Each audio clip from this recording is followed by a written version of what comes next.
بسم اللہ الرحمن الرحیم۔ السلام علیکم ورحمۃ اللہ وبرکاتہ۔ ناظرین و حاضرین کرام، رمضان المبارک کا جو مقدس مہینہ ہے یہ اپنی آخری ساعتوں کی طرف تیزی سے رواں دواں ہے اور رحمتوں اور برکتوں کا چرچا عام ہے۔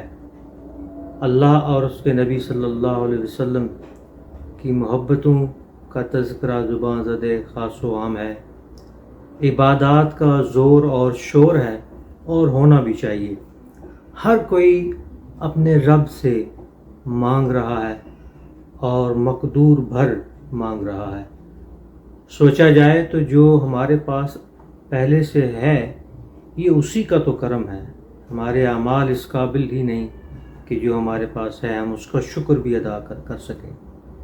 دیکھیں، اگر ہمارے سر پر چھت، پیٹ میں لقمہ اور بدن پر لباس موجود ہے تو یقین کریں دنیا میں ہم کروڑوں ان لوگوں سے بہتر ہیں جو یا تو اس نعمت سے محروم ہیں یا ان کے پاس اس کی دستیابی جو ہے وہ کم ہے۔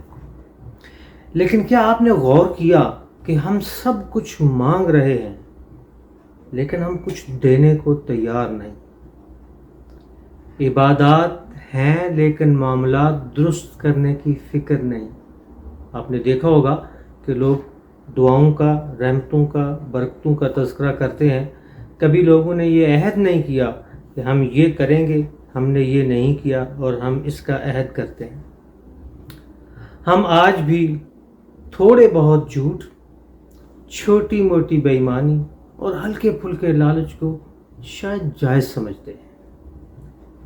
ہم معاملات کو درست کرنے کو تیار نہیں ہیں۔ نفرت، کدورت، بغض، حسد، بدلہ اور دوسروں کو نیچا دکھانے کی جو خواہش ہے یہ ہمارے اندر آج بھی سرایت کیے ہوئے۔ ہماری اپنی عزت و عزت ہے لیکن وہ جو دوسروں کی ہے شاید وہ نہیں ہے۔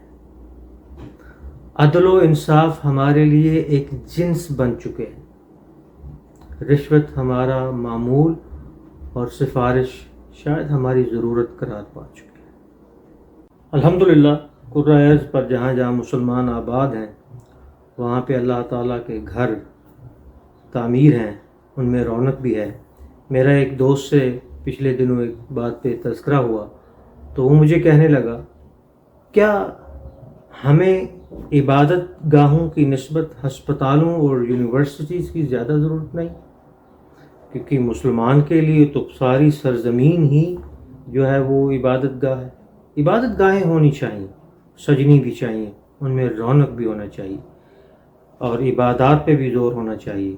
لیکن معاملات کو جب ہم نظر انداز کرتے ہیں تو اس کا مطلب ہے ہم اصلاح نہیں چاہتے، ہمیں عمل کی فکر نہیں ہے۔ حالانکہ حضرت اقبال نے فرمایا تھا، عمل سے زندگی بنتی ہے، جنت بھی جہنم بھی۔ وہ جو اندر ہمارے روحانیت ہے وہ نظر آئے گی ہمارے اعمال کی شکل میں۔ وہ جو نبی کریم صلی اللہ علیہ وسلم سے ہمارا عشق ہے وہ نظر آئے گا آپ کی سنتوں اور آپ کے اسوہ حسنہ کے اوپر عمل کرنے سے، کہ جب ہم معاشرے میں جائیں، جب ہم دوستوں سے ملیں، جب ہم دشمنوں سے ملیں، جب ہم اجنبیوں سے اور جاننے والوں سے ملیں تو ہمارے کردار سے وہ جھلک نظر آئے کہ ہم اس نبی کے امتی ہیں جس کی ہم نعتیں پڑھتے ہیں، جس پر ہم روز درود جو ہیں وہ پڑھتے ہیں اور جس کے لیے ہم اپنی جان قربان کرنے کے لیے تیار ہیں۔ کاش ہم واقعی اللہ کے بندے بن جائیں اور کاش ہم نبی صلی اللہ علیہ وسلم سے کہ ان خوبصورت اعمال کو، بہت ساری ایسی باتیں ہیں جو آج بھی ہم سے پوشیدہ ہیں اور جن کو سمجھنا آپ صلی اللہ علیہ وسلم کی سیرت کے حوالے سے بہت ضروری ہے، ہم ان کو جانیں اور ان پر عمل کریں۔ ہمیں کرۂ زمین سے مسلمانوں کو صرف اس لحاظ سے مسلمان نظر نہیں آنا کہ یہ ہماری مسجد ہے، یہ ہمارا مدرسہ ہے، ہمیں اپنے کردار سے مسلمان نظر آنا ہے۔ ٹھیک ہے جی، تو اللہ تعالیٰ ہمیں اعمال کی توفیق عطا فرمائے۔ سوچئے گا ضرور، وما علینا الا البلاغ المبین۔ پاکستان زندہ باد۔